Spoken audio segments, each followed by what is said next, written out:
Cek, bisa didengar suara saya?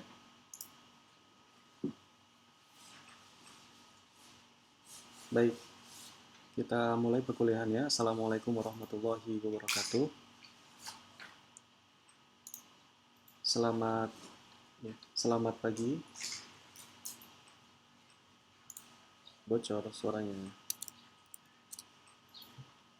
Oke, jadi saya harap kalian sudah membuka slides.com yang saya berikan di text channel.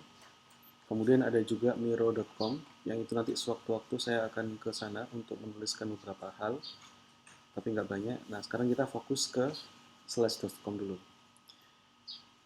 Di pekan 3 dan 4 itu materinya terkait variabel acak. Nah, kemarin juga kalian sudah mengerjakan tugasnya. Saya ingin salah satu memberikan tanggapan setelah hasil belajar mandirinya. Siapa yang mau memberikan pendapat terkait tugasnya kemarin?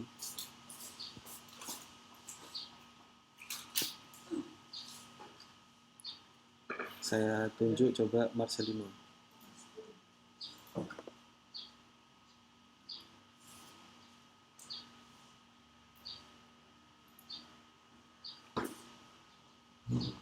Marcel? Tes Marcel?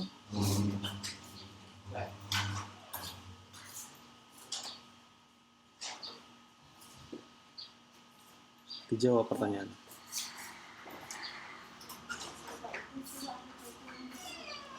Komentar dari tugasnya. Apa yang didapat?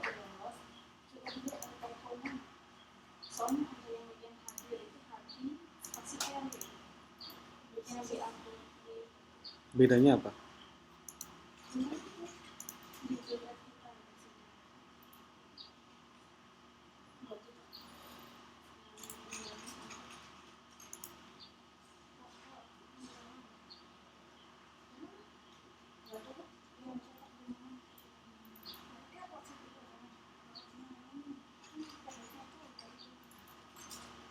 Ya, jadi sama aja.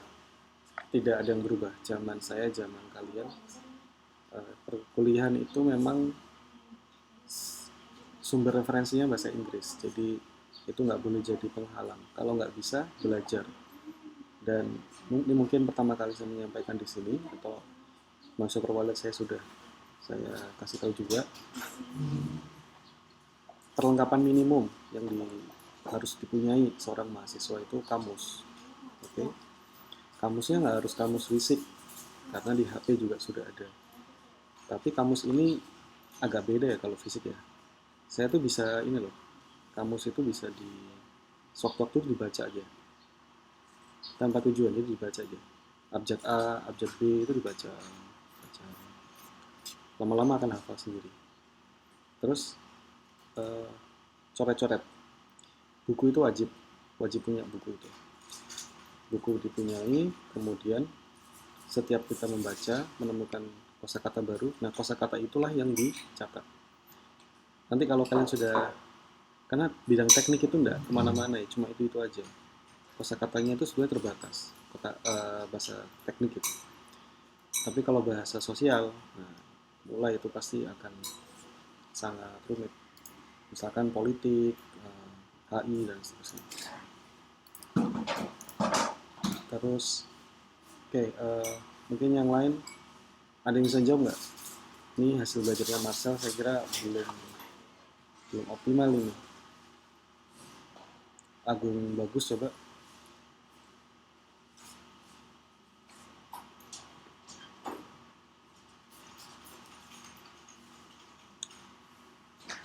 Iya, silakan.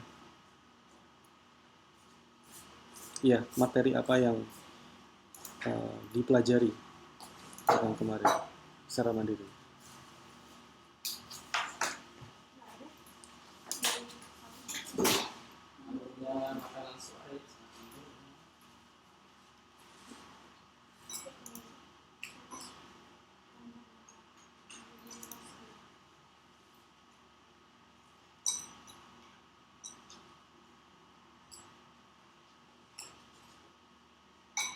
Apalagi?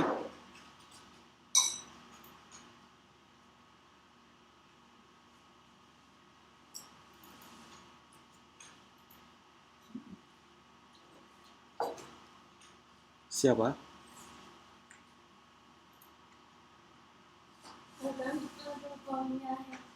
Ini ya, sumpah udah iman.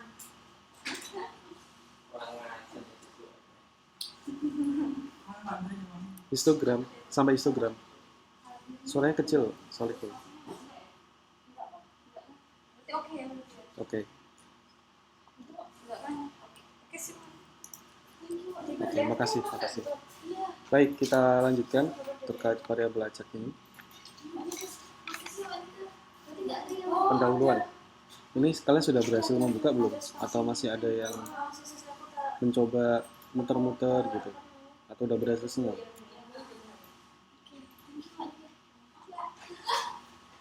Yang belum aja? Ada nggak yang belum?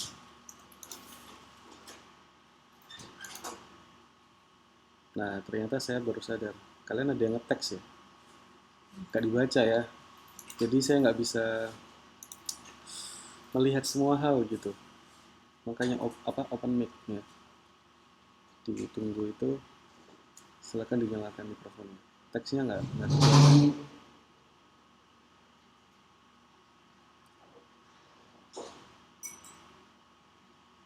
Apakah suara saya putus-putus di bagi yang lain?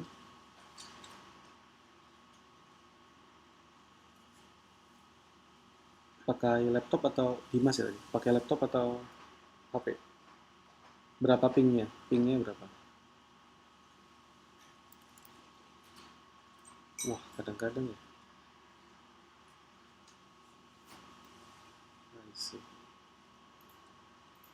Di tempat saya 57 sih.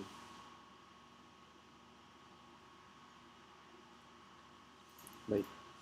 Kalau gitu kita lanjutkan ke slides.com. Pendahuluan. Bila kita memetakan suatu kondisi yang terjadi secara acak dalam suatu semesta kemungkinan terhadap suatu fungsi real, maka fungsi ini disebut fungsi acak atau variabel acak.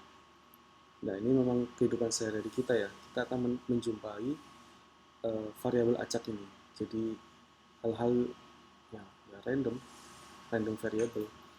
Nah, notasinya ini kalau dari penulisan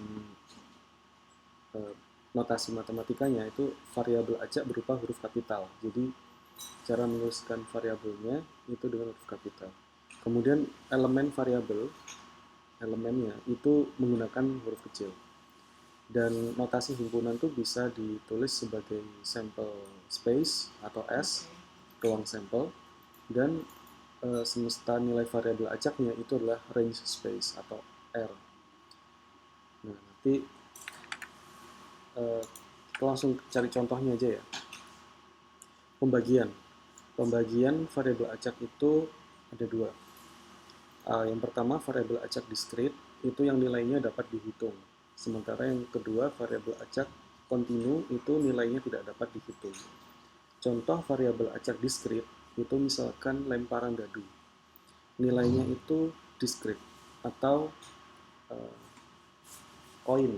Misalkan kita punya uang logam yang dia memiliki dua sisi.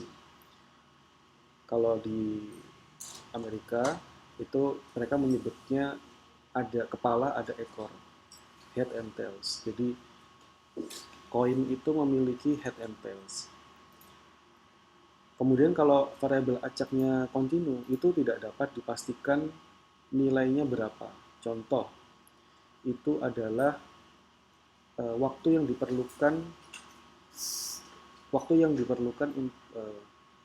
diperlukan seorang kasir melayani customer. Itu nggak bisa ditentukan. Jadi misalkan lagi belanja gitu ya, lagi belanja di Surya, kemudian mbak-mbak kasirnya itu melayani kita, itu satu. Berapa lama? Ya tergantung banyaknya belanjaan kita, dan itu sangat tidak bisa dipastikan karena waktu. Kemudian nanti berpindah ke customer berikutnya yang jumlah belanjaannya juga berbeda dari kita, lalu cara pembayarannya juga berbeda. Ada yang pembayarannya menggunakan kartu, ada yang dengan cash, kemudian apalagi ada yang dengan tap, mungkin tap Visa begitu. Dengan berbagai ragam cara pembayaran, jumlah belanjaan, itu membuat durasi tertentu yang itu tidak diskrit ya, itu analog karena dia waktu. Oke, saya lanjut ke berikutnya. Ini contoh untuk mata uang.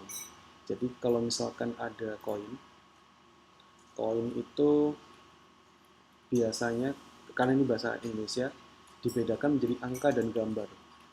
Jadi ada bagian angka dan bagian gambar dalam sebuah koin. Nah, saya punya 3 koin. Yang 3 koin ini akan dilempar secara bersama-sama. Bukan bergantian ya, tapi bersama-sama. 3 koin langsung dilempar begitu. Nah, maka nanti akan ada sampel eksperimen, ruang sampel eksperimen yang tidak mungkin keluar dari ruang sampel eksperimen. Ini adalah semesta kita. S ya.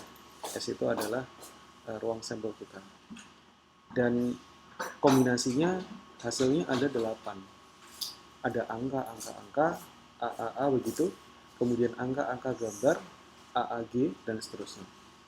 Itu adalah kemungkinan-kemungkinan eksperimen ini akan dihasilkan dari melempar 3 mata uang secara bersamaan. Kemudian, bila didefinisikan variabel acak X adalah jumlah kejadian sisi angka di atas, maka, nah, ini mungkin yang harus agak pelan-pelan, X di sana adalah jumlah variabel. Jadi yang dihitung adalah variabelnya. Apa yang dihitung? Yaitu angka. Oke. Dan kita punya di atas itu ada S, itu ada 8 anggota.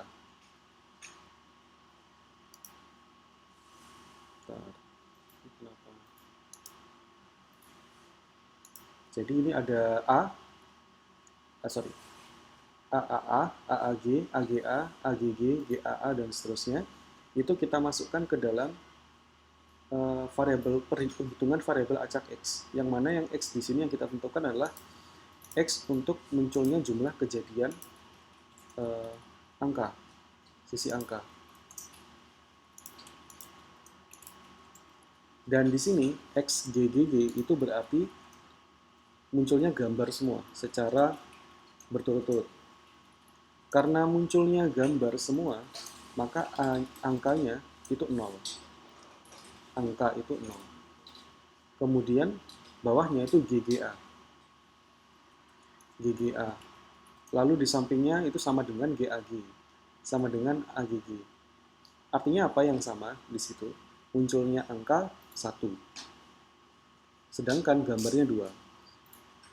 Lalu di bawahnya itu GAA, gambar angka-angka, lalu angka gambar angka, dan angka-angka gambar.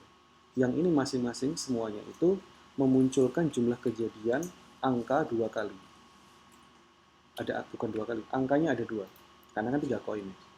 Nah, berikutnya yang terakhir, itu adalah kemungkinan dari munculnya angka saja dari seluruh 3 koin uang tadi. Jadi kalau ini bisa kita ringkas, sebetulnya kejadian munculnya angka itu hanya ada 0, 1, 2, dan 3. Itulah kita sebut sebagai range space. Adalah ruang hasil dari munculnya variabel angka, variabel X untuk angka. Sebenarnya sama juga kalau misalnya ditanya bagaimanakah variabel acak X untuk jumlah kejadian sisi gambar, ya sama, 0, 1, 2, 3. Cuma nanti 0-nya itu pasti isinya kalau X-nya untuk gambar, berarti kan X-nya AAAA. Dan seterusnya, jadi disesuaikan. Kalau 0 kan tidak muncul. Kalau yang 1 berarti munculnya hanya 1. Yang 2 berarti munculnya ada 2.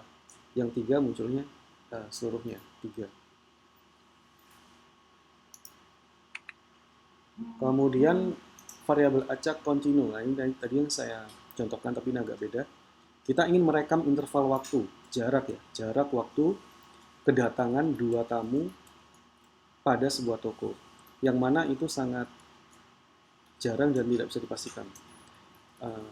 Maksudnya ini bisa jadi kedatangannya seorang-seorang.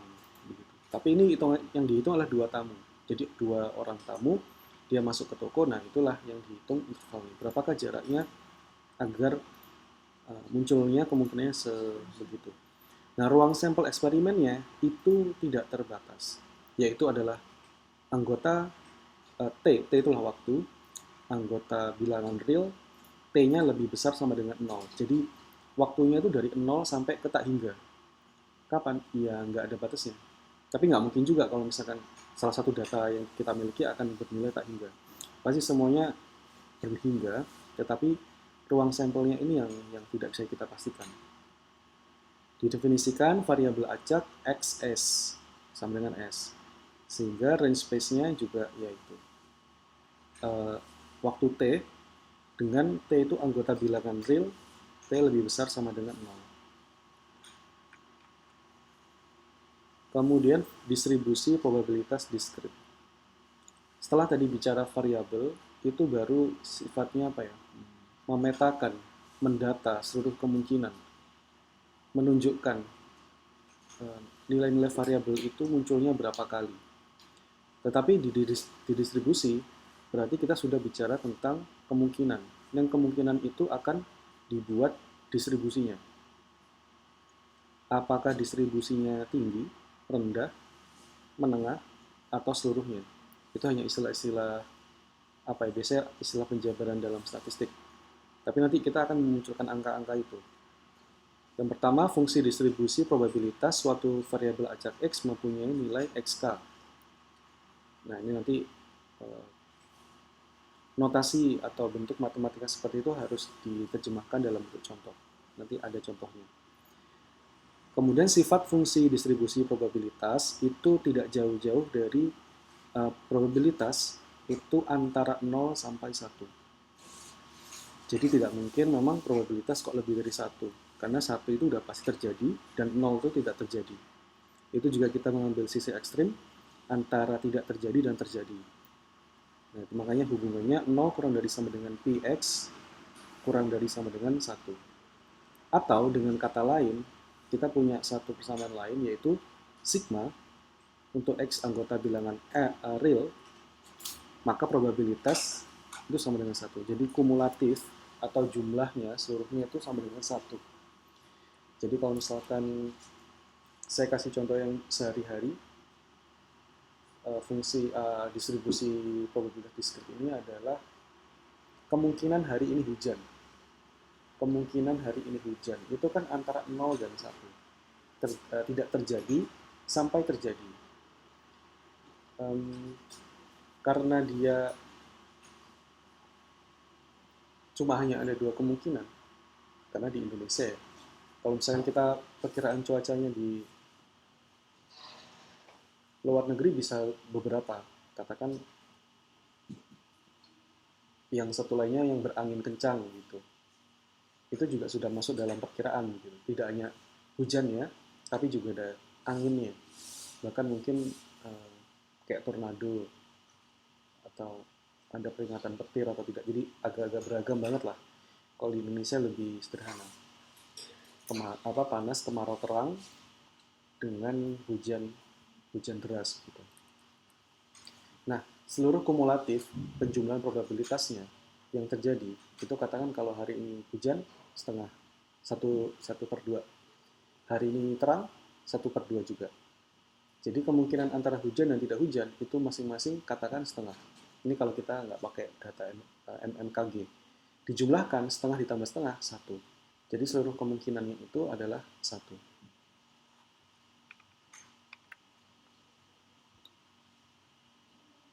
Sekarang fungsi distribusi probabilitas diskrit, tetapi untuk yang probability mass function, PMF. Ini ada di buku. Yang pertama oke, poinnya. Yang kedua, sifat fungsi distribusi probabilitasnya tidak berubah. Nilainya tetap menggambarkan atau memvisualisasikan kejadian antara 0 sampai 1 dan kumulatif dari seluruh probabilitasnya adalah sama dengan 1. Jadi visualisasi darinya ini bisa dibentuk dalam histogram. Histogram di situ adalah munculnya frekuensi kejadian yang sifatnya diskrit ya. Jadi misalkan di slide itu ada kejadian, ada sesuatu 0, 2, 4, 6, 8, 10. Itu bisa sebagai kode terhadap sebuah data. Nah, masing-masing kejadian tuh ada muncul frekuensinya dari 500, 1000, 1500 sampai 2500. Nah, tampak pada nilai 5 itu muncul paling sering 2500 kali. Nah, karena dia muncul paling sering, maka nilai histogramnya semakin tinggi. Karena nilai histogramnya semakin tinggi, maka kita bisa membuat distribusinya. Nah, kalau misalkan kalian cari bentuk kurva distribusi normal, itu bentuknya kan seperti lonceng ya. Seperti lonceng atau gunung atau apa kalian mengistilahkannya. Yang jelas dia memiliki satu puncak dan dua turunan lembah di kanan dan kiri. Nanti mungkin di pekan-pekan lain, suatu ketika distribusi normal ini bisa tergeser. Nah, tugas kita adalah memeriksa apakah data, misalnya kita berbicara data ya, apakah data kita itu yang telah bergeser titik puncaknya, itu apakah masih normal atau tidak. Itu nanti ada teknik untuk memeriksanya. Memeriksa apakah data kita masih normal. Nah, contoh kalau dosen ya melihat histogram seperti ini, itu adalah misalkan nilai indeks mahasiswa. Dalam suatu mata kuliah, nilai indeks mahasiswa itu dapat divisualisasikan dengan histogram seperti ini. Misalkan yang di sisi paling kiri itu adalah E. Sebelahnya itu D. Berikutnya C, lalu ada BC, ada B, ada AB, dan A. Nah, itu semua bisa didistribusi normal, divisualisasikan seperti itu. Kalau kita mau normal sempurna, itu nanti yang E dan A bisa jadi tidak ada. Tapi itu kan bukan pendidikan, nggak seperti itu. E itu harusnya nggak ada. E itu tidak kuliah. Kalau masih kuliah, nggak mungkin E. Kemudian masih mengerjakan tugas, itu harusnya masih tidak mungkin E. Ikut UTS dan UAS itu pasti tidak E. Nah, berikutnya mari kita bisa fokus ke antara D sampai A. D itu dikatakan lulus, tetapi kurang. Kalau C itu cukup, ya, bahasanya itu C itu cukup dan B itu baik. A itu excellent gitu ya. Nah, itu gemuknya nilai mahasiswa di suatu kelas itu kalau normal ya, dalam tanda kutip ya, normal. Kalau normal itu puncaknya ada di misalkan AB atau B. Itu normal tuh kalau, dan pasti nanti akan masih ada yang dapat C, masih ada sedikit BC sedikit. Karena dia memang ada di sisi lembah sebelah kiri. Kemudian sisi lembah yang atau turunan sebelah kanan itu A. A itu ada pasti, tetapi sedikit. Ya, itu hanya satu contoh ya. Kalau probability mass function. Jadi akan terlihat apakah data kita normal atau tidak sedikit secara visual seperti itu. Tapi nanti ada uji yang sifatnya lebih teknis menggunakan aplikasi. Kemudian berikutnya, ini mungkin agak loading di kalian. Kita berganti ke cumulative distribution function atau CDF. Berbeda dari probability mass function, kalau mass function itu berdasarkan kerapatan data. Jadi data itu tadi rapat sekali di sisi tengah. Sementara datanya lebih sedikit, frekuensinya munculnya lebih sedikit kalau kita ngomong frekuensi. Di sisi kiri, ekstrem kiri dan ekstrem kanan. Tetapi kalau di kumulatif, namanya juga kumulatif, itu sifatnya adalah menanjak, naik dan tidak akan turun. Non-decreasing non-decreasing curve. Jadi dia nggak akan turun. Sifatnya bertambah. Nanti ada contohnya nanti. Dan ini juga bisa divisualisasikan dalam bentuk histogram yang nanti kelihatannya seperti tangga. Jadi ada tangga yang tebal. Tangga yang tebal itu contohnya 0,4 ke 0,6. Ini kalian lihat 0,4 ke 0,6 dia tebal naiknya. Termasuk 0,2 ke 0,4 dan 0,6 ke 0,8 itu tebal. Tetapi sisi-sisi yang paling bawah dan atas, maksudnya dari nilai 0 sampai ke 0,2 itu naiknya sedikit-sedikit, tangganya kecil-kecil. Nah, ini mengindikasikan sebetulnya ini cara merepresentasikan data yang lain dari bentuk yang PMF sebelumnya. Kalau di CDF ini kita pakai kumulatif, jadi menjumlahkan. Maka nanti kalau ditanya data pada nomor 10 itu, yang X-nya nomor 10, itu fungsinya itu probabilitasnya nilainya 1, sempurna 1. Artinya pasti terjadi. Nah, nanti dalam kasus-kasus kehidupan itu ada memang data variabel acak yang kita peroleh itu nanti perlu dibentuk dalam kumulatif. Tapi ada juga yang dalam bentuk mass function, PMF-nya. Kemudian, ini saya memperkenalkan dulu ya, macam-macam variabel acak. Ini ada variabel acak Bernoulli. Nah, kenapa kok Bernoulli? Baca di buku. Sifat variabel Bernoulli ini jumlah pelaksanaan eksperimen 1 kali. Eksperimen mempunyai 2 kondisi, ekstrim, berhasil atau gagal. 1, 0. Merupakan dasar untuk variabel acak diskrit lainnya. Jadi nanti ini memang ada banyak nama-nama tokoh. Setelah ini kita akan gunakan begitu. Nah, contoh ya, contoh. X sama dengan 1. Gambar muncul pada 1 kali lemparan koin. Kan sulit ya kalau kita memastikan begitu. Jadi dilempar koin, pasti muncul gambar. Kemudian ada juga Lorenzo memenangkan 1 kali pertandingan GP. Ini variabel acak yang paling sederhana.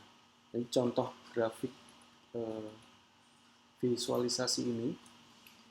Itu ini P, X sama dengan 0, berarti artinya kejadian untuk yang kita inginkan. Kan ketika saya mengatakan gambar muncul pada 1 kali lemparan koin, jika bernilai 0, maka itu artinya tidak berhasil.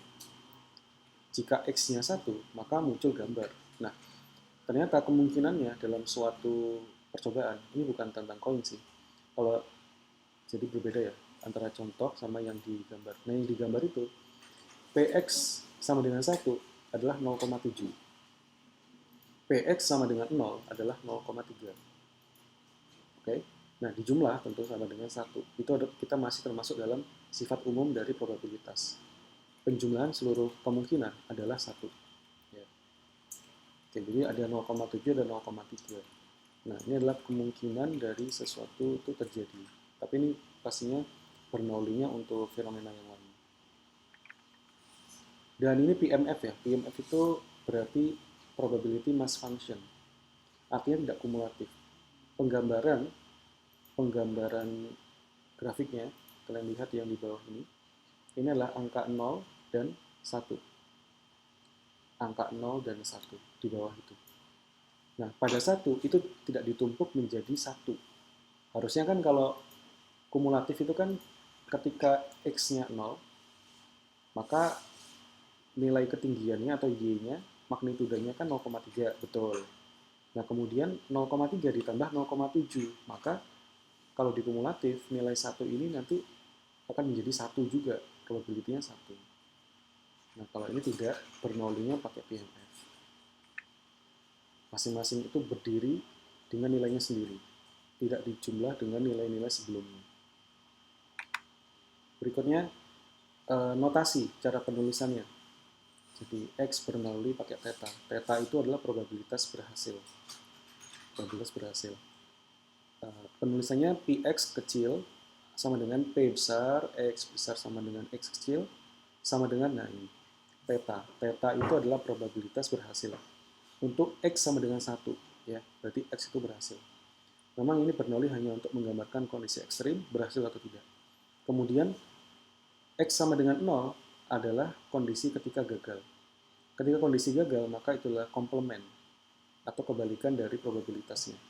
Jika tadi di contoh yang sebelumnya, grafiknya berhasil itu adalah 0,7, maka 1 dikurangi 0,7 adalah kemungkinan tidak berhasil, yaitu 0,3. Gitu ya. Kita ganti slide. Contoh kasus variabel acak Bernoulli.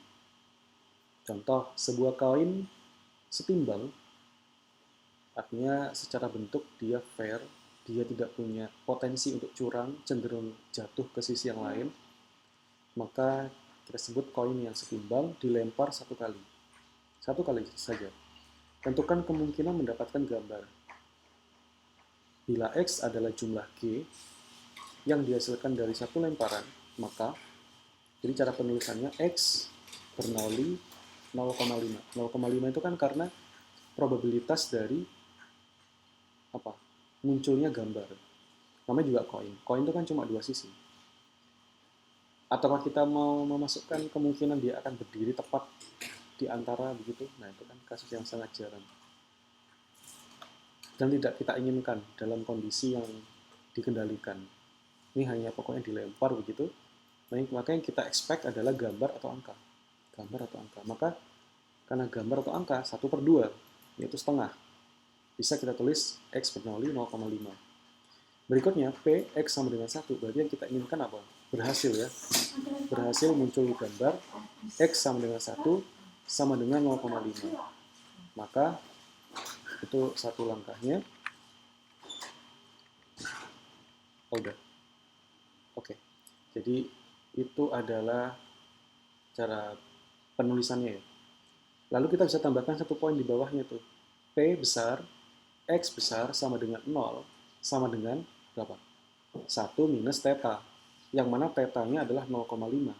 Berarti kemungkinan untuk cara penyampaian Bernoulli ya, kemungkinan dari berhasil itu 0. Kemungkinan untuk berhasil itu 0,5. Kemungkinan untuk gagal itu 0,5 juga. Oke. Lalu kita lanjutkan ke model variabel acak yang lain, yaitu binomial. Ya, mungkin agak butuh beberapa waktu termuat di tempat kalian. Sifat variabel binomial. Oh ya, kuliah ini saya rekam, layarnya saya rekam, audio saya rekam, nanti semoga bisa disimak kembali. Variabel acak binomial, sifat variabelnya itu jumlah pelaksanaan eksperimen sudah ditentukan sebanyak n kali sejak awal. Berbeda dari yang sebelumnya apa? Bernoulli. Kalau Bernoulli itu sekali eksperimen pelaksanaannya satu kali. Oke. Satu kali langsung kita tentukan berapa distribusi probabilitasnya. Ya. Sementara kalau binomial itu beberapa kali, n kali ya, beberapa kali, dan sudah ditentukan. Kemudian setiap eksperimen mempunyai dua kondisi berhasil atau gagal. Ini sama-sama ekstrim dengan probabilitas yang sudah ditentukan sejak awal. Jadi kondisinya hanya ada dua. Ruang sampelnya hanya ada dua. Tetapi nilai probabilitasnya belum tentu setengah. Tidak seperti koin. Kalau koin probabilitasnya memang gambar dan angka 0,5. Tapi dalam hal yang lain itu kayak gini. Sekarang musim penghujan. Katakan begitu ya. Sekarang kita masuk musim penghujan. Tapi probabilitas hujan itu tidak 0,5, bisa jadi. Bisa lebih, bisa kurang. Meskipun kondisi tadi saya bilang ya, kan di Indonesia hanya hujan, kemarau, hujan, terang, begitu. Tapi nilainya masing-masing probabilitasnya tidak 0,5. Kenapa? Karena nanti memperhatikan kondisi dari meteorologinya, cuaca setempat, kecepatan angin, temperatur air laut mungkin, durasi matahari menyinari di sekitar area itu semua saling mempengaruhi dan diperkirakan oleh BMKG. Lalu berikutnya, setiap percobaan independen satu sama lain. Maka dalam setting eksperimen variabel acak binomial ini yang harus kita pastikan itu independen. Jadi misalkan mau eksperimennya 50 kali. Maka setiap masing-masing eksperimen itu tidak boleh menjadi pengaruh dari eksperimen sebelumnya. Jadi mempengaruhi. Misalkan kalau apa ya enaknya? Misalkan mau mengukur temperatur sebuah cairan. Yang cairan itu menggunakan wadah tertentu. Nah, wadah itu digunakan kembali untuk percobaan berikutnya. Yang itu jadinya percobaan pertama, tapi pakai wadah yang sama. Nah, wadah tadi itu harus dalam tanda kutip di reset ya, harus diatur ulang dengan mula-mula yang sama. Misalkan mula-mula dengan waktu lingkungan, temperatur lingkungan. Jadi wadahnya harus di set ulang ke temperatur lingkungan, baru digunakan untuk percobaan. Itu membuat independen ya. Dan harus bersih, misalkan mungkin itu cairannya cairan tertentu yang itu berpengaruh terhadap yang lain. Kalau kita ingin menghasilkan, ini arahnya agar probability yang akan kita hitung ini presisi, tepat begitu, tidak salah karena ternyata hasil percobaannya tidak independen. Oke, contoh, jumlah angka 6 yang dihasilkan dari 10 kali melempar dadu. Jadi berapa kalinya ditentukan. Jumlah angka yang diinginkan itu dipilih 6. Dadu sisinya ada 6. 1, 2, 3, 4, 5, 6. Dan kita sengaja untuk, kita coba lempar 10 kali. Berapa kali dia muncul? Ini kalau main monopoli, sering ya, muncul 6 gitu. Terus nanti 2 kali lempar. Contoh berikutnya, jumlah angka yang dihasilkan pada 100 kali lemparan koin. Kalau ini probability-nya jelas, 0,5. Jumlah angka berarti gambarnya sisi angka saja, sisi angka. Dilempar 100 kali. Ditentukan. Kemudian jumlah lampu yang rusak dari kontainer berisi 1000 buah. Kita sudah tahu jumlah pengecekannya 1000 kali, karena produknya ada 1000 dalam kontainer itu. Dan status yang kita cari adalah lampu yang statusnya rusak. Jadi nanti diperiksa, dinyalakan menggunakan listrik begitu, nyala tidak. Atau bahkan saat dilihat secara visual udah kelihatan juga bahwa dia pecah misalnya, karena distribusi atau pengiriman. Kemudian contoh terakhir adalah jumlah anak laki-laki dari 5 anak dalam suatu keluarga. Anak laki-laki dari 5 anak dalam suatu keluarga. Anaknya sudah ada, kalau ini tidak dicoba begitu. Notasi agak butuh waktu untuk termuat. Notasi variabel binomial. Oh ya, istilah kata binomial sendiri adalah dua sisi ya. Binomial, jadi ada dua kondisi. Cara penulisannya x bin n, theta. Tadi yang kita tentukan apa? Jumlah percobaan, n. Ingin berapa kali percobaan?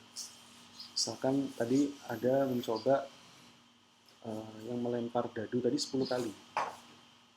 Kemudian probabilitas berhasilnya adalah 0,5. Karena koin ya, angka dan gambar. N-nya ada 10.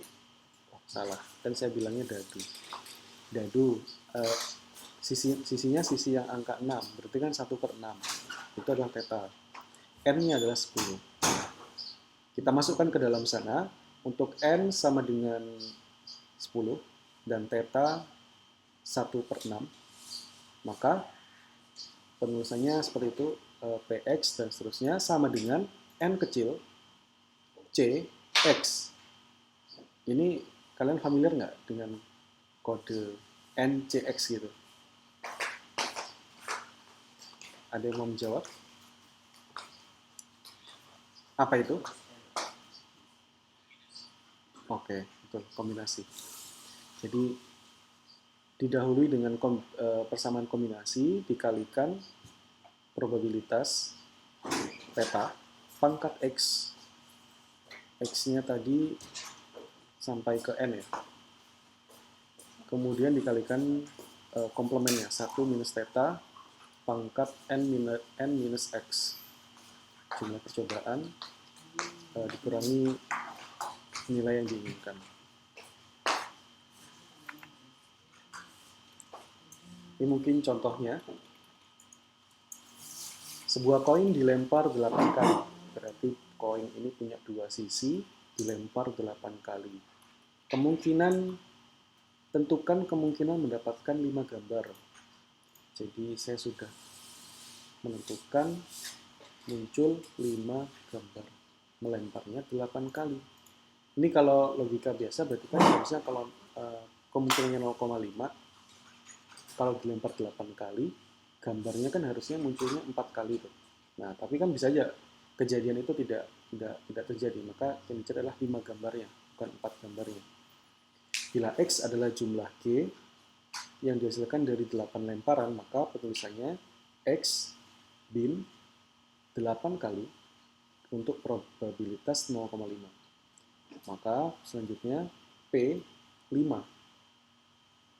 Dihitung kombinasi 8, 5, kemudian pangkat, probabilitasnya 0,5 dikalikan pangkatnya adalah pangkat yang X tadi. X-nya kan kita 5 tuh. Kan percobaannya 8. Ada 0, 1, 2, 3, pakai 0 nggak ya? Oh, pakai. Jadi X sama dengan 0, 1, 2, sampai N. Berarti kalau N itu adalah jumlah percobaan kita tadi adalah 8. Nah, kemudian anggotanya 5. Jadi saya mau 5 gambar. 0,5 pangkat 5 dikalikan komplemennya, yaitu 1 minus 0,5 pangkat 3, yaitu 8 dikurangi 5. N minus X. Itu kalau dihitung hasilnya 7 per 32. 7 per 32. Itu kecil sekali ya berarti ya. Jadi dari 8 lemparan berturut-turut, yang kita harapkan muncul 5 gambar.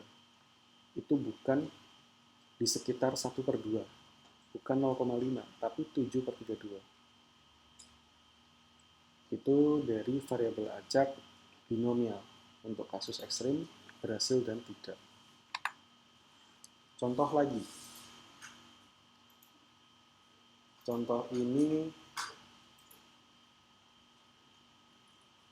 saya coba lah. Kalian kerjakan dulu.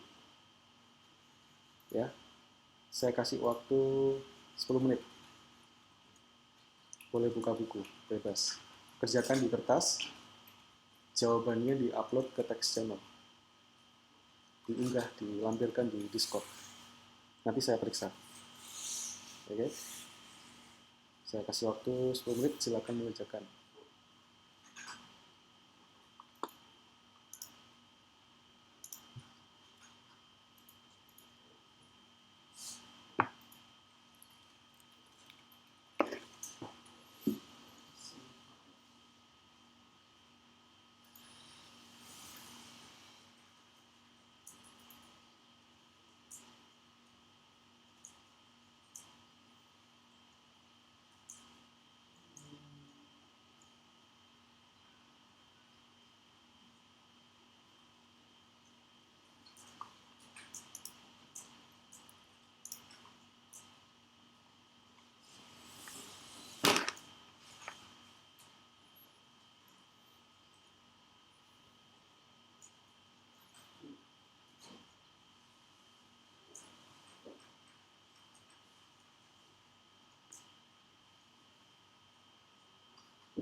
Ada yang sudah?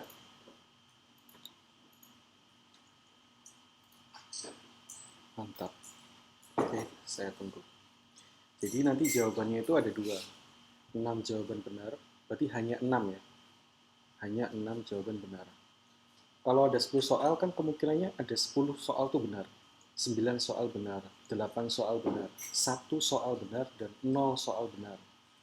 Nah, berikutnya ada sedikitnya 3 jawaban benar. Nah, berarti kan kalian menggabungkan probabilitas 0 benar, 1 benar, 2 benar, dan 3 benar.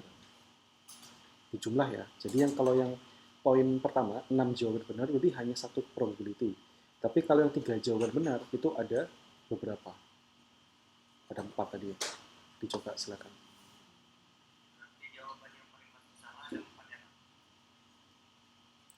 Betul. Yang pasti salah ada 4. Betul.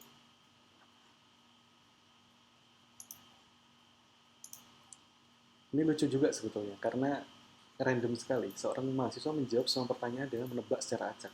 Kan apes banget gitu hidupnya. Benar-benar nggak tahu harus jawab yang mana gitu. Jadi nanti kalau kalian belajar ini, probabilitas, akan yakin bahwa menebak-nebak itu nanti merugikan. Nah, tunggu aja hasilnya gimana nanti.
Ini saya bagikan jawabannya. Tapi bagi yang penasaran dilanjutin dulu untuk mengerjakan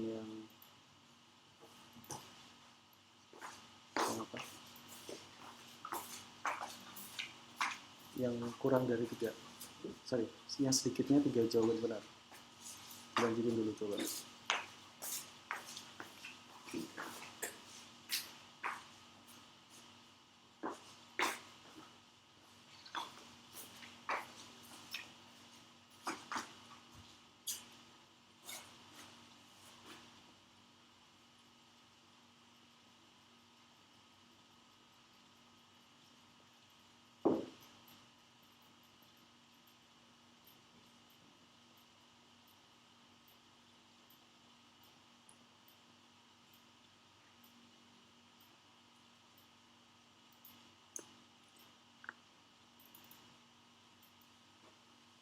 Jawabannya Solihul betul ya.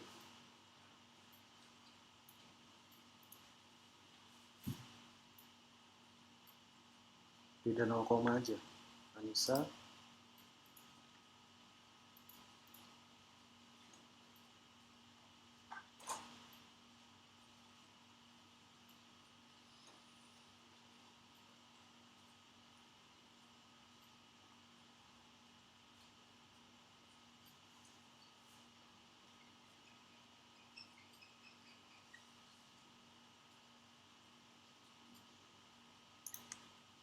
Anissa belum diselesaikan ini apa persamaan yang terakhir aja itu kan pembagian itu nilainya berapa 0, berapa itu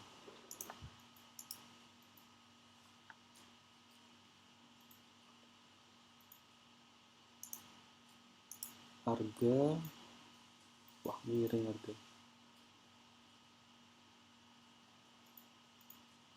10 6 0,2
iya Anissa oke. Sedikitnya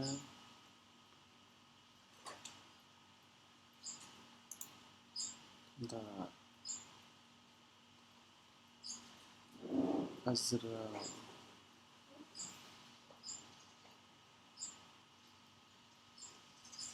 yang jawaban A oke semua lah ya poin pertama oke semua lah ya nah ini mau ngeceknya agak beda nggak apa-apa beda itu bagus berarti kita belajar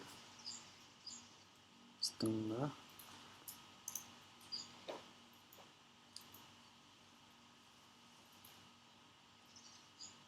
oh 6 4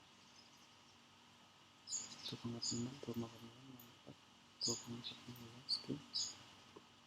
Saya menduga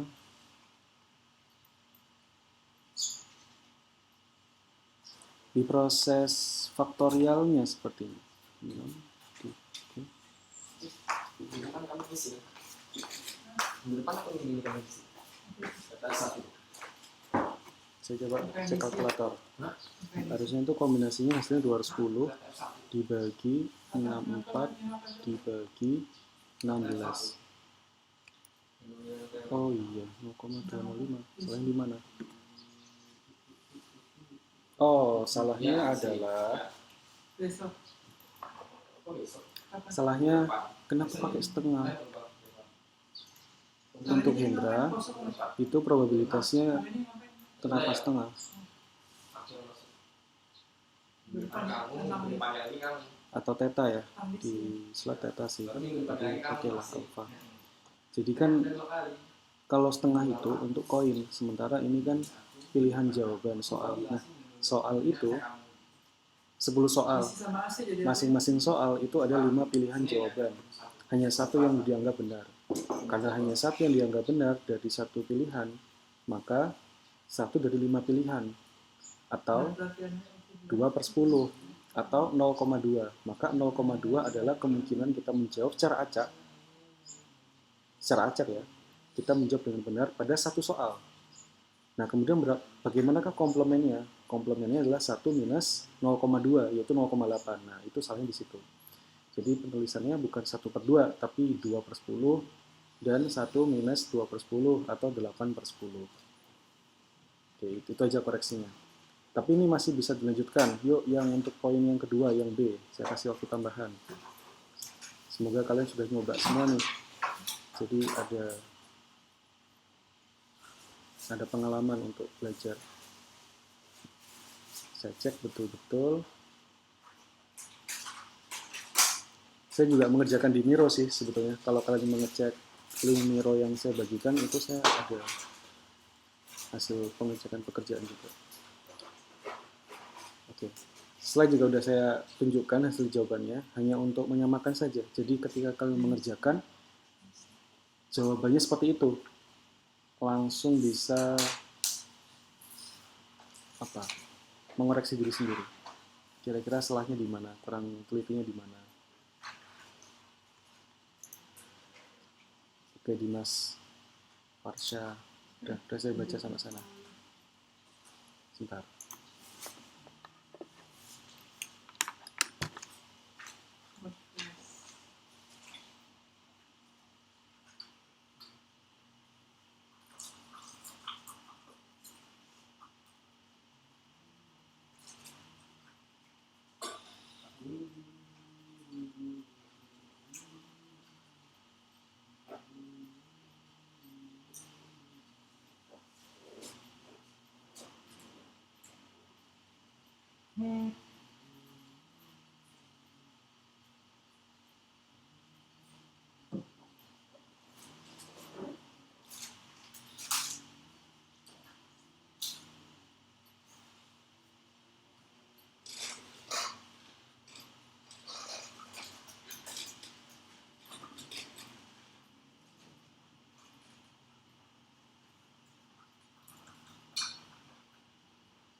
Kalian punya kalkulator nggak sih? Iseng nanya aja. Kalkulator saintifik gitu.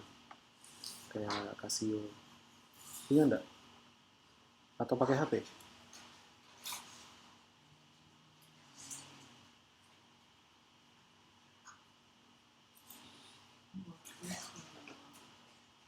Cek.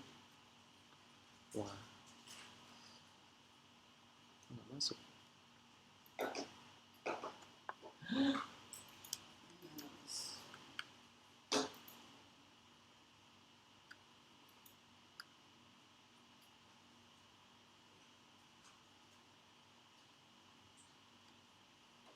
Cek. Iseng nanya, kalian punya kalkulator nggak? Saintifik gitu, yang Casio. Atau mengerjakan perhitungannya dari HP. Ada kalkulator saintifik nggak? Oh, ada. Nanya aja. Kalau dari HP pun bisa, cuma pastikan yang saintifik biar kalian ngerjakannya enak. Karena ya ke depan pasti perlu yang bisa munculkan pi, sinus, cosinus, terus lain-lain gitu. Bahkan kombinasi, probability, permutasi, bisa ngitung distribusi juga. Atau kalau di laptop ya pakai Excel, Google Sheet, bisa juga. Oke sih, saya lihat ada. Dan jawabannya benar semua. Tadi hanya sedikit koreksi, kurang teliti aja di probability. Penentuan theta atau tadi alfanya. Oke, bisa kita lanjutkan kalau begitu. Yang masih mau upload silakan. Silakan. Tapi saya lanjutkan ya. Baik, ini ada contoh lagi. Contoh kasus variabel acak binomial. Ini menggunakan deret ya. Jadi kalau kita ngomong data, transmisi data itu sebetulnya hanya 0 dan 1. Listrik, ada tegangan, atau tidak ada tegangan. Kemudian kalau misalkan kita ngomong fiber optik, cahaya, itu ada terang dan gelap, atau mati, atau apapun lah. Kan kalau fiber optik itu cahaya ya, yang ditransmisikan informasinya itu cahaya. Maka kecepatan cahaya fiber optik itu. Harapannya kalau kita mentransmisikan data digital, internet, menggunakan internet, ya kecepatan cahaya. Oke. Dan karena 0 dan 1, berarti probability dia muncul 0 berapa? Setengah. Muncul 1, setengah juga. Nah, ini terdapat gangguan noise. Itu suatu hal yang normal, tidak bisa dihindari. Pasti nanti ada noise. Noise-nya itu nilainya itu kemungkinannya 0, nah sekian 2 digit untuk menjadi salah. Jadi ada error. 2 pangkat 10 pangkat 5. Minus 5, sorry. 2 kali 10 pangkat minus 5 itu kemungkinannya untuk mengubah digitnya menjadi keliru. 0, 1, 0, harusnya 0 tapi 1. Harusnya 1 tapi 0. Setiap pesan yang dikirim melalui kabel tersebut mengandung 2000 bit. Jadi ada 2000 kali pengiriman data. Jadi ngirim 1, ngirim 0, ngirim 1, ngirim 0. Itu sampai 2000 kali. Pertanyaannya ada 2. Berapa kemungkinan sedikitnya 1 digit salah? Jadi X-nya 1, M-nya 2000, kemudian kemungkinan tadi 2 kali 10 pangkat minus 5, itu untuk menjawab nomor 1. Poin 1.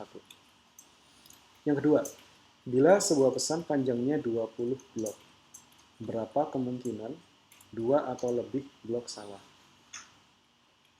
Ini saya agak bingung sebetulnya. Tapi kalau kalian ada yang paham, boleh kasih tahu saya. Blok. Ada bit, ada blok.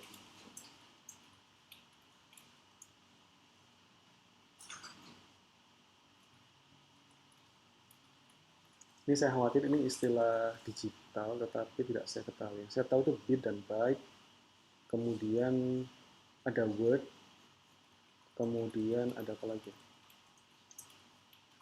Ada. Iya, word, letter, float, integer, itu satuan sih, satuan bilangan ini. Kode digital.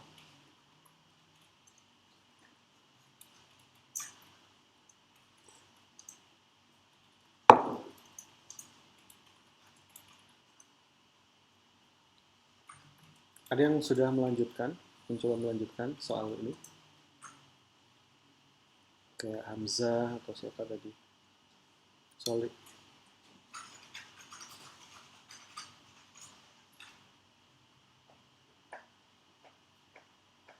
Satu bit 4 angka biner. Gimana tuh?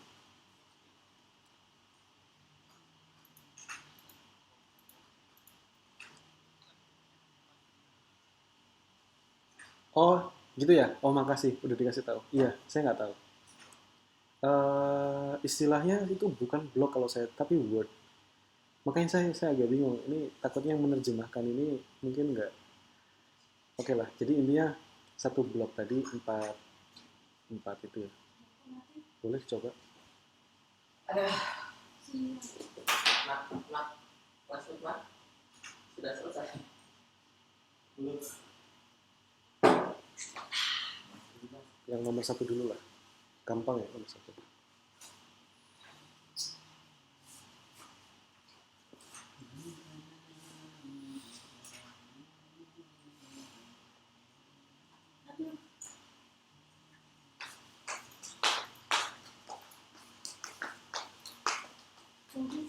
Probability data sama dengan 1/2 X-nya yang diinginkan sedikitnya 1, N-nya ada 2000, berarti 2000 C1 0,5 pangkat berapa?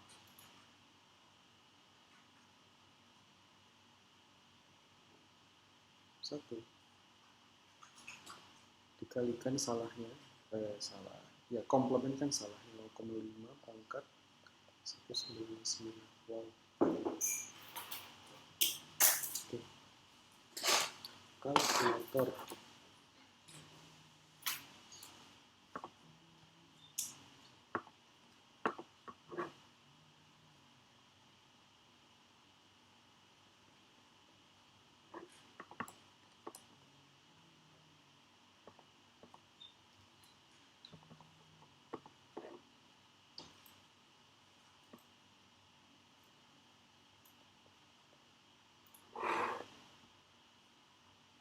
Kok 0,5?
Ini hasilnya.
Besar.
Adakah yang sudah dapat poin yang kedua?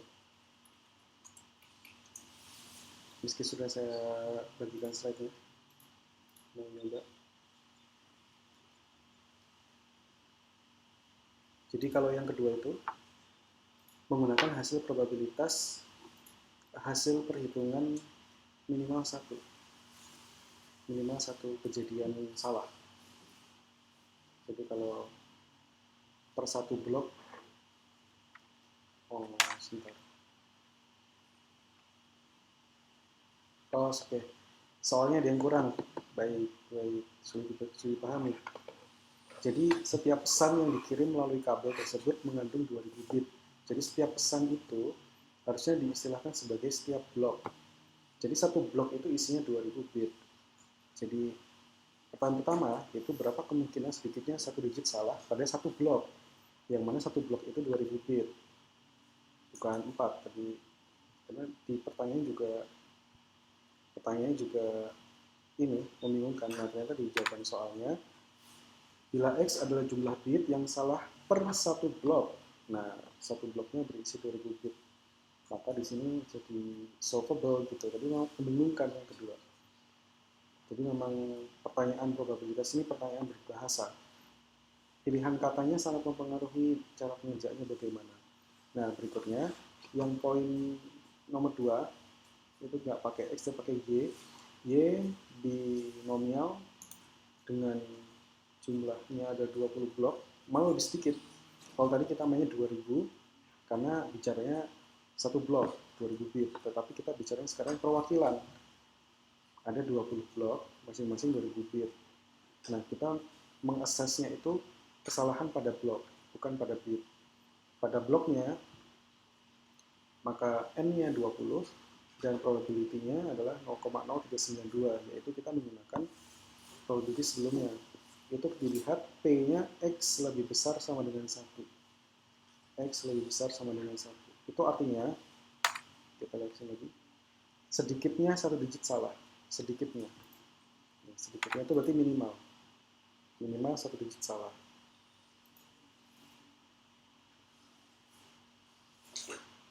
(0,0392). Iya. Itu sedikitnya salah satu. Jadi kan kalau kita punya 2000 bit, jadi kan ada kemungkinan 0 salah, 1 salah, 2 salah, 3 salah. Kalau dinyatakan sedikitnya 1, berarti mulai dari 1 sampai 2000 itu bisa kita hitung. Maka X lebih besar sama dengan 1. Sementara 0-nya dikurangi. Kejadian saat salahnya 0 itu dibuang. Di situ tampak Px lebih besar sama dengan 1, sama dengan 1. 1 itu berarti kan probabilitas utuh. Dikurangi kemungkinan probability X sama dengan 0. Hanya itu dikurangi. Sehingga di bawahnya itu kombinasi 2000 C0. Nah, ini saya kalau kalian perhatikan di slide, kalau perhatikan di Miro, saya ada salah juga ya. Jadi ya harus diperiksa. 2000 kombinasi 0 berapa itu? Saya penasaran. Saya bedanya di situ. Oh, 1. 2000 kombinasi 0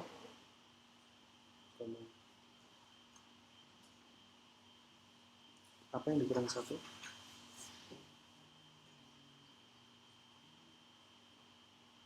Oh iya, kurang ya? Iya, betul. Iya, betul. Ini saya nggak bisa edit kayaknya. Kan ini gambar. Oke, jadi kalian teliti juga ya. Itu pangkatnya 1999. Kalau hasil saya sih 0,0384. Ada yang sama?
Enggak hilang.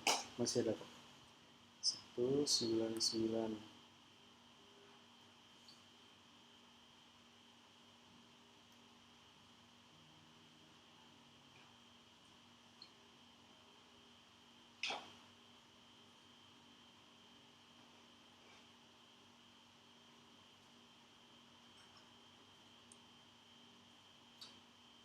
Oh bener tuh. Tapi itu penulisannya, aduh ini PPT ya. Maaf sekali. Ini PPT-nya tidak urut. Saya perlu jelaskan 1 minus PX sama dengan 0 itu kan rencananya kita mau mencari komplemennya. Tetapi penghitungan yang di bawahnya itu hanya penghitungan untuk PX sama dengan 0. Jadi 2000 C0 sampai 0,002 sampai yang terakhir pangkatnya 2000 yang harusnya enggak ya, benar pangkatnya 2000 itu adalah PX sama dengan 0 saja. Lalu berikutnya hasilnya nanti sekitar 0,9608. Jadi nilainya malah mendekati 1. Kok bisa? Ya karena dia hanya X sama dengan 0. Yang kita cari itu komplement dari X sama dengan 0, yaitu X untuk lebih besar dari sama dengan 1. Ya kan? Tapi secara matematis itu enggak urut. Sehingga hasilnya 0,0392. Betul-betul 0,0392. Oke, saya dapat maksudnya.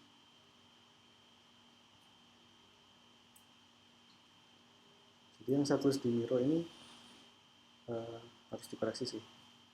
Salah.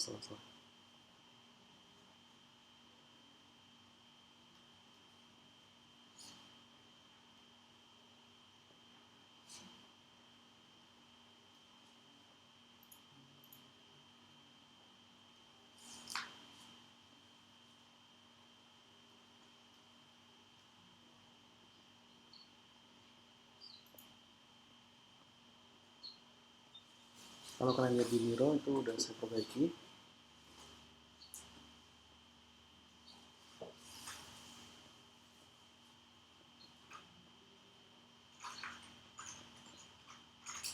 Sehingga ini baru PX sama dengan 0, kemudian PX sama dengan PX lebih besar sama dengan 1 adalah 1 dikurangi PX sama dengan 0. Hasilnya adalah 0,0392. Itu dibulatkan. Saya cek DISA. Oh, bagus nih, pakai OneNote. Yang tadi. Sip. Bagus. Bagus ya, pakai OneNote. Ini pakai akunnya ITERA nggak? Akun pendidikannya nggak? TF ITERA nggak? Atau akun beli sendiri? Oh, ini unlicensed. Pakai aja akun ITERA. Kalian tahu nggak? Ada Microsoft. Pakai aja, manfaatkan. Kelebihannya kalau pakai akun lisensi ITERA di HP bisa diinstal full version. Sayangnya hanya di HP ya. Jadi nggak bisa. Saya bisa kok.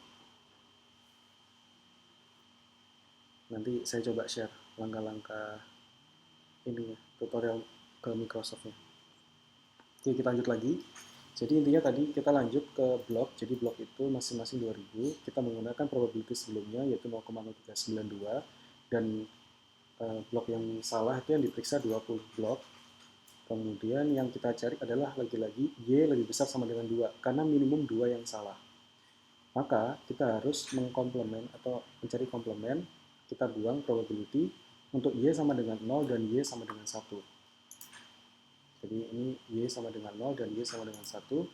Itu yang kita buang. Maka 1 minus itu, 1 minus itu. Nah, lalu yang dihitung, nah ini hitungannya langsung. Mending dihitung sendiri-sendiri lah. Hitung sendiri-sendiri probability untuk Y sama dengan 0 itu berapa. Probability Y sama dengan 1 berapa. Nah, itu dijumlah, lalu dikurangkan terhadap 1. Maka dapatnya 0,184. Kalian perhatikan, saya tadi lupa untuk mengomentari. Ini kan yang 10 soal pilihan ganda. Saya kembali ke situ.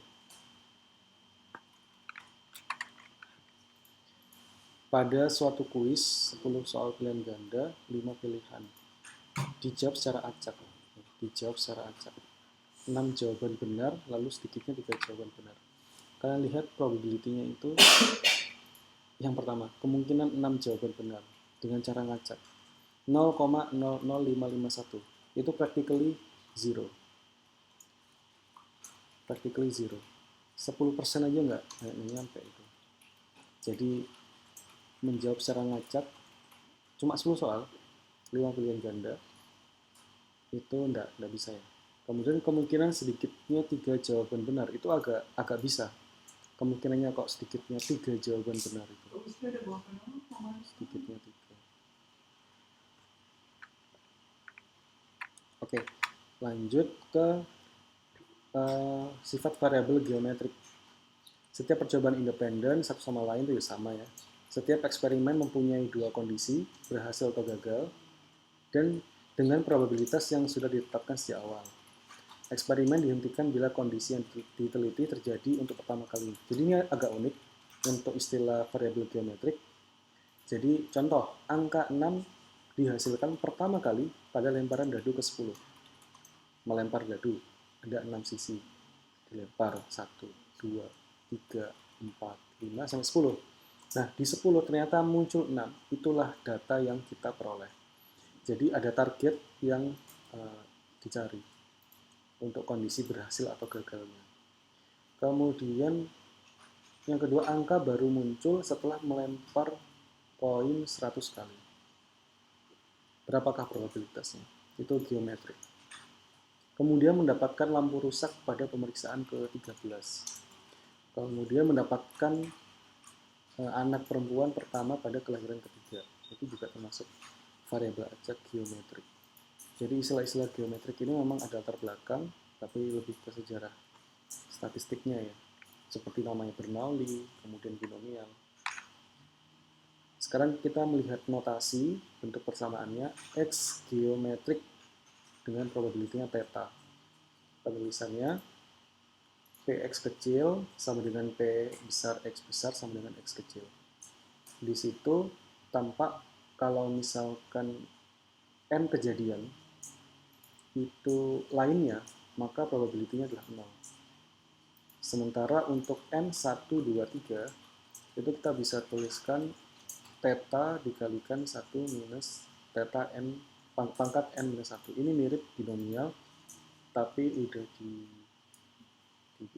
beda ya, beda sedikit, ada pangkatnya beda, sama nggak ada kombinasinya dibandingkan dengan sebelumnya. Kita lihat contoh. Beberapa buah rangkaian diuji kinerjanya, ada perangkat begitu ya, diuji. Kemungkinan setiap rangkaian itu rusak dalam pengujian adalah 0,2. Tentukan distribusi probabilitas menemukan rangkaian yang rusak pada pengujian ke-5. Maka tulisannya X geometrik probabilitas tadi adalah 0,2. Tulis geometrik 0,2. Berikutnya P5. Kenapa P5? Karena X-nya sama dengan 5 dan kita mencari rusak tapi pada pengujian ke-5. Rusaknya pada pengujian ke-5. Maka P5. Sama dengan, yaitu probability-nya 0,2 dikalikan komplemennya 1 minus 0,2 pangkat ke-5 dikurangi 1. 4. Jadi 1 minus 0,2 pangkat 4. Kemudian dihitung, ya hasilnya berapa itu? Penasaran ya, tulisnya. 0,2 dikali 0,8 pangkat 4.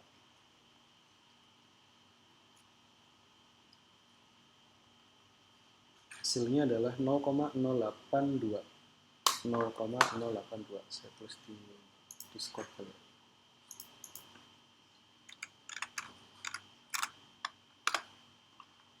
Oke, lanjut.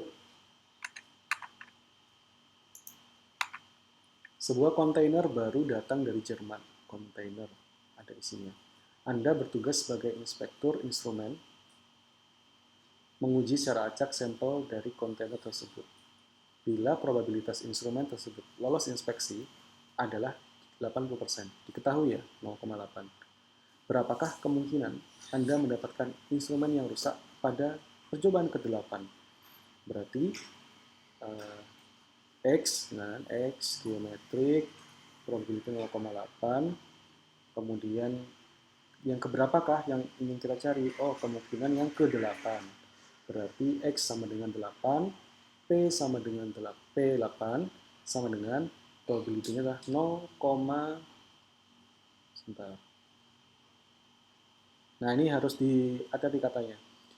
Probabilitas instrumen tersebut lolos inspeksi. Berarti yang nggak lolos berapa? 0,2. Nah, berarti kita harus menulisnya 0,2 pangkat berapa? Pangkat 1 ya.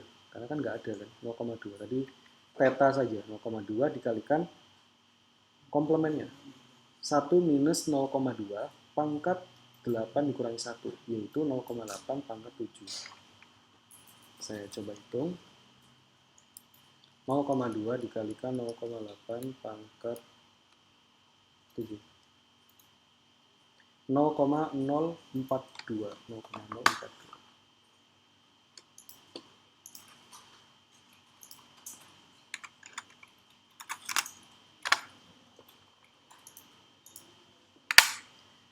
Berikutnya masih ada nih, variabel acak Pascal. Sifat variabel Pascal independen, masih sama. Setiap kondisi eksperimen mempunyai setiap dua kondisi berhasil atau gagal dengan probabilitas yang sudah ditetapkan sejak awal. Eksperimen dihentikan bila kondisi yang diteliti terjadi untuk ke K kalinya. Bedanya kalau yang sebelumnya kita punya geometrik, itu ketika menemukan kesalahan itu sekali, maka selesai eksperimennya. Tetapi di sini malah kita mentarget. Misalkan contoh ya, angka 6 dihasilkan 3 kali pada lemparan dadu ke 10. Yang dicari adalah probability-nya itu. Jadi ini cocok untuk yang contoh ketiga, lampu rusak. Lampu rusak ke-5 didapatkan pada eksperimen ke-13. Jadi saya ngambil 13 produk, saya periksa satu-satu, saya mencari probability lampu itu rusak 5 kali dari 13 tadi. Maka kita bisa menggunakan variabel acak Pascal. Angka muncul 2 kali pada lemparan koin ke-10. Angka muncul 2 kali pada lemparan ke koin ke-10. Bisa jadi angkanya muncul lebih dari 2 kali.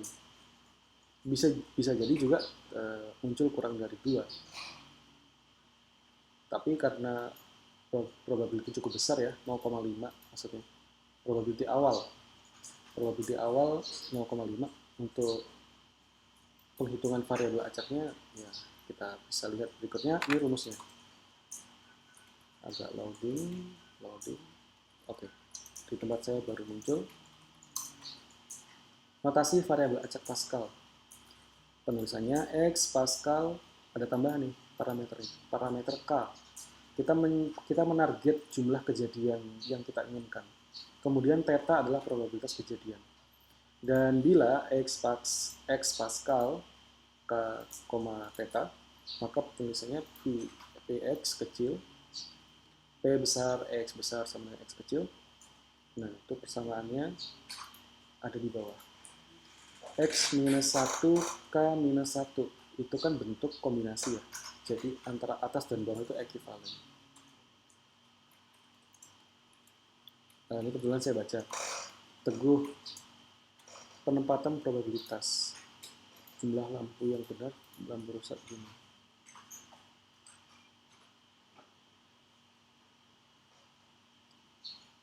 Probabilitas itu bisa diberitahu, bisa juga dicari.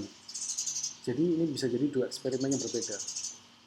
Eksperimen probabilitas Pascal itu misalkan eksperimen probabilitas Pascal itu yang dicari adalah kondisi yang kita inginkan ke K kalinya, ke berapa kalinya. Jadi kalau misalkan lampu rusak, itu rusak 5 kali dalam 13 kali pencarian produk yang rusak. Saya ngambil 13, ternyata yang rusak ya nggak tahu. Pokoknya saya nyari tahu probabilitas kelima itu adalah Pascal. Kalau mencari yang salah sekali saja, itu kita pakai yang sebelumnya, oke, geometrik. Dan yang sebelumnya lagi ada binomial, dan sebelumnya lagi ada apa? Nah, terus penempatan probabilitas. Kan theta berarti ya, tetanya itu. Nah, theta kadang-kadang dikasih tahu di dalam karena biasanya itu eksperimen kerjaannya orang quality assurance, quality control. Dia udah punya set probabilitas sebuah produk akan rusak, karena kemungkinan rusaknya suatu produk itu dipengaruhi oleh part-part bagiannya. Misalkan bagian kaca dari lampu itu kemungkinan rusaknya berapa kali, dan kadang-kadang pengujiannya itu fokus rusaknya pada komponen listrik kah, pada kabelnya kah, pada mountingnya kah, pada kacanya kah, pada kestabilan kelistrikannya, tegangannya, arusnya, itu semua itu diramu, digabung begitu, ada timnya untuk menghasilkan nilai probabilitas sebuah produk itu rusak. Sama seperti kesalahan pengiriman data digital 0 dan 1 pada contoh sebelumnya. Itu kok bisa 2 kali 10 pangkat minus 5? Ya itu ada timnya, orang-orang telekomunikasi yang mengetahui itu. Kira-kira secara teori informasi, data itu bisa terkirim keliru karena cuaca, alam, atau bahkan memang natural system dari, atau ada gangguan, ada noise dari lingkungan, karena kan pasti ada interferensi dan seterusnya. Mungkin itu yang bisa saya jawab, semoga memuaskan.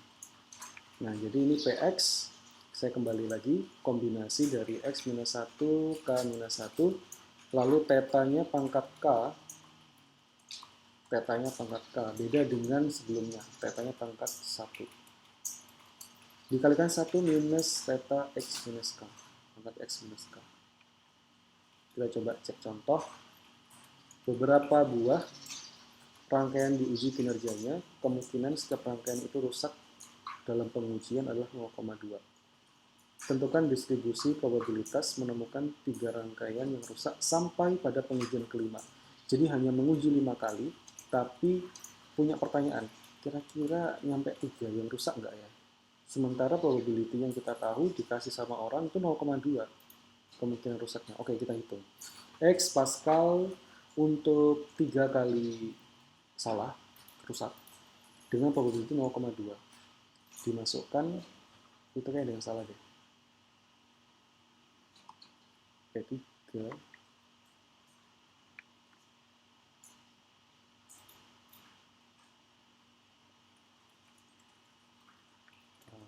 agak aneh. Masa P3?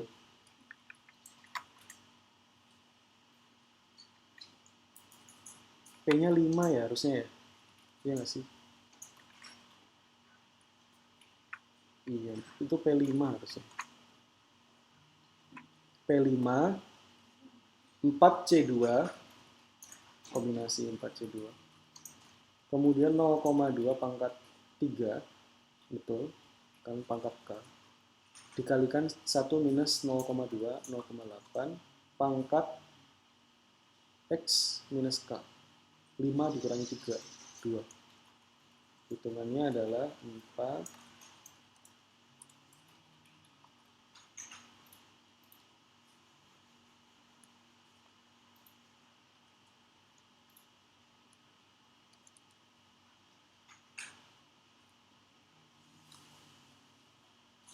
Jawabannya adalah 0,03072. 0,0372.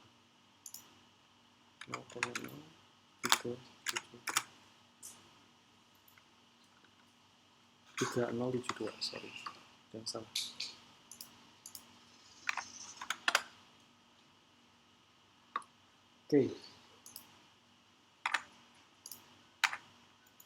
Oke, sampai bagian sini kita cukupkan dulu. Slide ini bisa kalian simpan dalam bentuk, coba deh, kalian ke browser kalian, ada kata-kata slides.com/nama saya /variabel strip acak /live dan seterusnya itu. coba bagian live-nya dihapus. Maka kalian bisa membuka seluruh slide tanpa perlu saya kendalikan. Mungkin itu cara kalian bisa belajar dari slide yang saya bagikan. Sampai sini ada pertanyaan?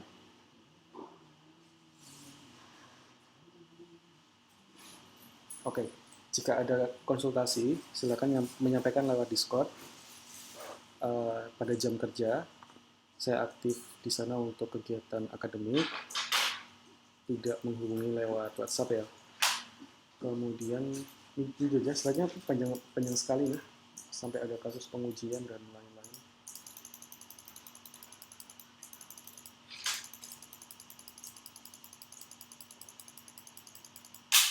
Dan nanti untuk kunci jawaban dari tugas yang sudah kalian kerjakan, nanti akan saya buatkan mungkin videonya. Jadi secara asinkron ya. Slide-nya tidak bisa di-download. Masa nggak bisa?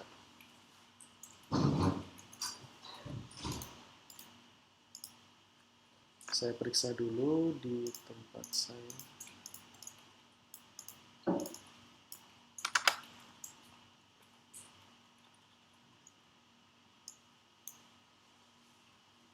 Oh iya, nggak bisa di-download. Sepertinya nggak bisa di-download. Ya memang kunjungi aja linknya di situ. Kunjungi aja linknya. Dan saya nggak menyediakan slide dalam PDF. Memang slide-nya dalam slides.com itu.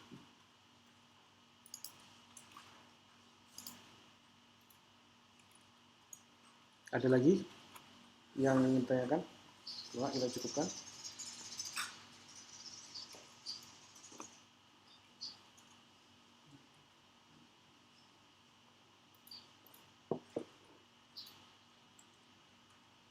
Ini kenapa pada ngetik semua? Open mic lah. Mic, ayo.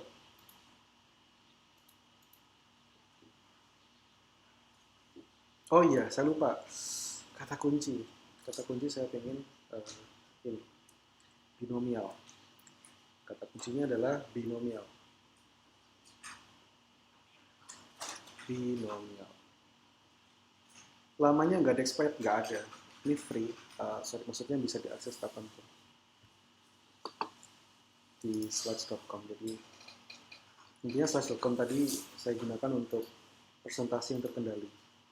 Kalau ada live itu bisa saya kendalikan. Slide yang saya inginkan itu bisa muncul di kalian bareng-bareng. Tapi kalau live-nya kalian hilangkan, nanti kalian bisa membuka sebebasnya sih. Itu bedanya.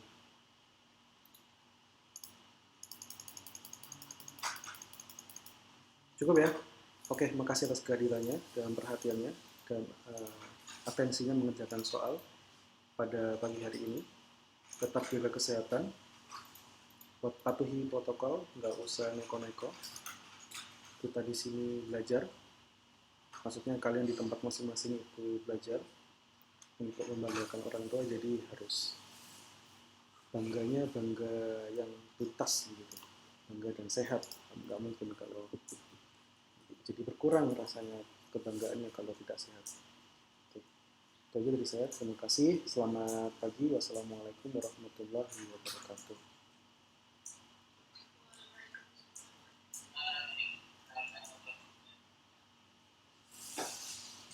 Ya, makasih. Sama-sama. Sama-sama. Ya. Silakan. Silakan keluar kelas. Kalau ada kelasnya. Di sini nggak ada kelas. Online semua. Silakan keluar kamar ya. Silakan olahraga dulu. Silakan meregangkan badan. Mas, ada kuis. Itu masuk akal kuis. Kata Pak Bara ada kuis, siap-siap ya. Olahraga dulu makanya. Ngeteh dulu gitu. Daripada kaget kan nanti. Ya, sama-sama.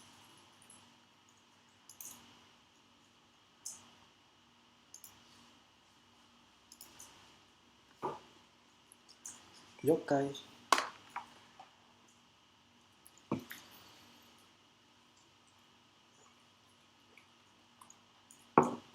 Ci, Yap.